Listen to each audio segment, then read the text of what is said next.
আল্লাহ রাব্বুল আলামিন বলছেন যে ওয়ামান ইয়াবতাগি গায়রাল ইসলামি দীনান ফালান ইয়াকবালা মিনহু ওয়া হুয়া ফিল আখিরাতি মিনাল খাসিরিন। জোরে বলুন আল্লাহু আকবার। আল্লাহ তাআলা বলছেন ওয়ামান ইয়াবতাগি গায়রাল ইসলাম, যে বাজারে পৃথিবীতে আমার নবীর প্রতি যে কোরআন কারীম অবতীর্ণ করা হয়েছে, আর আমি যে মানুষের জন্য একটা মাত্র দিন দিয়েছি, দিন ইসলাম দিয়েছি, এই ইসলাম ছাড়া অন্য কোনো আদর্শ, অন্য কোনো মতাদর্শ তালাশ করে, ওয়ামান ইয়াবতাগি গায়রাল ইসলাম দীনা, যারা ইসলাম বাদ দিয়ে অন্য কোনো দিন তালাশ করে, অন্য কোনো মত, অন্য কোনো দল, অন্য কোনো মসজিদ, যারা ইসলাম বাদ দিয়ে অন্য যারা রয়েছে, তারা যতই আমল করে ইবাদত করুক, যাই করুক না কেন, তাদের কোনো কিছু আল্লাহ তাআলা কবুল করবেন না। জোরে বলি নাউযুবিল্লাহ। ইসলাম বাদ দিয়ে যা কিছু মানুষ করুক না কেন, কোনোটা আল্লাহর দরবারে কবুল হবে না। কবুল হতে গেলে ইসলামের মধ্যে থেকে সব কিছু করতে হবে। ইসলাম বাদ দিয়ে যে যা কিছু করুক, কোনোটা কাজ হবে না। কোনোটা কি কাজ হবে? হবে না। এই জন্য আমাদেরকে রব্বুল আলামিনের রাসূল সাল্লাল্লাহু আলাইহি সাল্লাম বিদায় হজের ভাষণের মধ্যে তিনি একটা কথা বলে দিয়ে গিয়েছিলেন উম্মতের জন্য। ওই বিদায় হজের ভাষণে আল্লাহর নবী সাল্লাল্লাহু আলাইহি সাল্লাম তিনি বলেছিলেন যে, হে আমার উম্মতেরা, তোমাদের জন্য আমি পৃথিবীতে দুইটা জিনিস রেখে যাচ্ছি। কয়টা জিনিস? দুইটা জিনিস রেখে যাচ্ছি।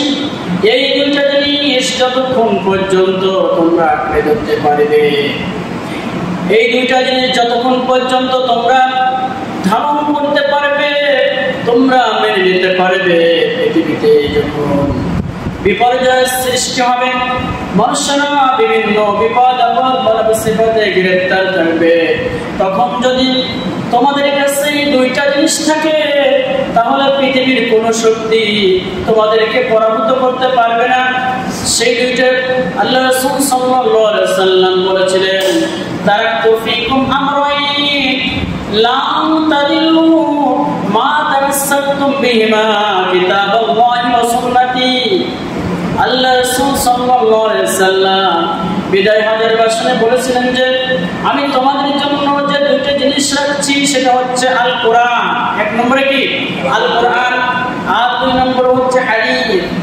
এই দুইটা জিনিস তোমরা যদি আঁকড়ে ধরতে পারো, তাহলে তোমরা পৃথিবীতে লাঞ্ছিত হবে না, তোমরা অপমানিত হবে না, তোমরা হবে বিজয়ী জাতি। আসলে আমরা বিজয়ী জাতি ছিলাম, কিন্তু দুর্ভাগ্য হলো সত্য, আমরা একটা জিনিস ছেড়ে দেওয়ার কারণে, অমান্য করার কারণে, ভালো করে কোরআনকে আমরা না বোঝার কারণে আজকের পৃথিবীতে আমাদের পদস্খলন হচ্ছে। আজকের পৃথিবীতে মুসলমানরা মার খাওয়ার পেছনে কারণ রয়েছে এটাই যে মুসলমানরা তারা কোরআন ছেড়ে দিয়েছে, কোরআনের আন্দোলন ছেড়ে দিয়েছে, ইসলামী বিপ্লবের পথ তারা ছেড়ে দিয়েছে, যার কারণে আজকে মুসলমানরা পৃথিবীতে হচ্ছে লাঞ্ছিত, অপমানিত। এই জাতি যদি কোরআনে কারীমের মতো একটা কনস্টিটিউশন গ্রহণ করে নিজে পারিবারিক, নিজের আন্তর্জাতিক জীবন সহ সকল জীবন যদি পরিচালিত করতে পারে, তাহলে রব্বুল আলামিন মুসলমানদের অতীতে যেমন বিজয় দিয়েছিলেন, তেমন মুসলমানদেরকে বিজয় দিতে পারেন না? পারেন না বলুন তো? অবশ্যই পারেন। সেই হিম্মত, সেই সাহস, সেই মনোবল নিয়ে আমাদের সামনে এগোতে হবে, আমাদের সামনে সেইভাবে কাজ করতে হবে। দিন বিজয়ের কাজ, কি বিজয়ের কাজ? দিন বিজয়ের জন্য আমাদের কাজ করতে হবে। আল্লাহ নবী সাল্লাল্লাহু আলাইহি সাল্লাম এই পৃথিবীতে এসেছেন শুধুমাত্র দিনের বিজয়ের জন্য। নবী রাসূল সাল্লাল্লাহু আলাইহি সাল্লামকে আল্লাহ রাব্বুল আলামিন বললেননি যে তোমরা মসজিদের কোণায় বসে থাকো,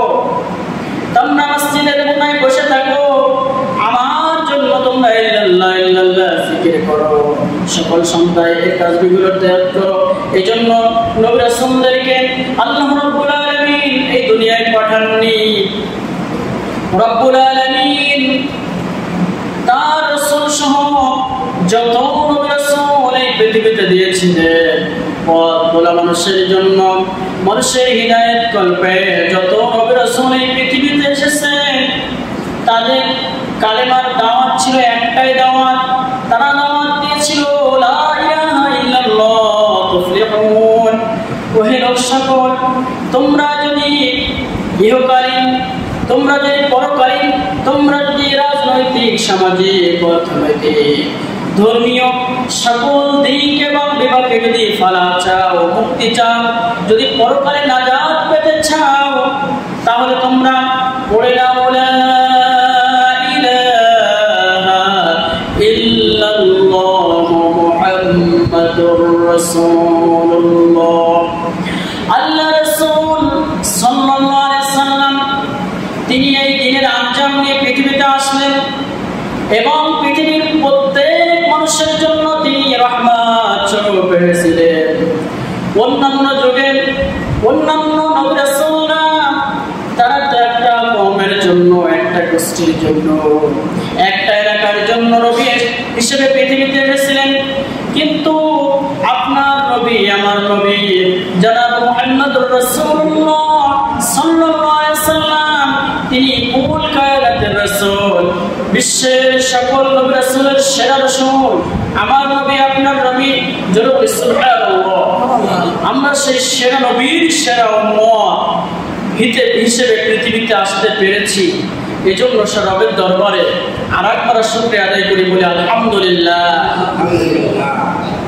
আমার বন্ধুগণ, আল্লাহ রাব্বুল আলামিন বলেছেন যে ওয়ারাব্বানা ইন্নানা সামি'না মুনাদিয়ান ইউনাদি লিল ঈমান।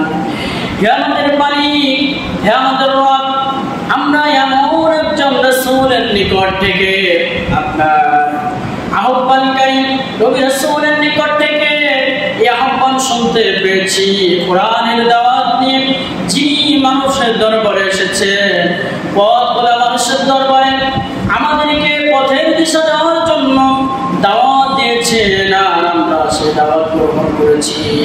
রব্বুল আলামিন রব্বানা ফাগফির লানা যুনুবানা, হে আল্লাহ তাআলা আপনি আমাদের সকলের জিন্দেগির গুনাহগাতা মাফ করে দিন।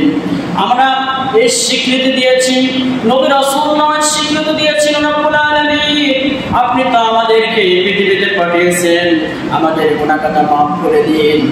আর আমরা বিভিন্ন সময় এই পৃথিবীর মানুষেরা আমরা রব্বুল আলামিনের কাছে দোয়া করি, রব্বুল আলামিন রব্বানা আতিনা ফিদ দুনিয়া হাসানা, আল্লাহ তাআলা আপনি আমাদের দুনিয়ায় হাসানা দান করুন, আপনি আমাদের দুনিয়ায় কল্যাণ দান করুন। ওয়াকাফির আন্না সাইয়্যাতিনা ওয়া তাওফানা মাআল আবরার, আপনি আমাদের অতীত জীবনের সমস্ত গুনাহগাতা মাফ করে দিন। আমরা বলি আমিন। আমরা সব সময় যেহেতু এই পৃথিবীতে আমরা বেশি দিন বাঁচব না, আমরা পৃথিবীতে বেশি দিন থাকবো না, এই জন্য রব্বুল আলামিনের কাছে আমাদের সব সময় নবী রাসূলুল্লাহ যেই দোয়াগুলো বেশি বেশি করেছেন, আমাদের প্রত্যেক নামাজের পর সেই দোয়াগুলো বেশি বেশি করে করার দরকার আছে কি নাই? যেরকম আছে কি নাই? আমাদের নামাজ পড়তে হবে। আল্লাহ রাসূল সাল্লাল্লাহু আলাইহি সাল্লাম বলেছেন আদ-দুআ মুখুল ইবাদা, দোয়া হচ্ছে ইবাদতের মাথা, দোয়া হচ্ছে ইবাদতের মগজ। এজন্য নামাজ পড়তে হবে, সাথে সাথে গুনাহ মাফের জন্য দোয়া চাইতে হবে কার কাছে? জোরে কার কাছে? আল্লাহর কাছে দোয়া চাইতে হবে।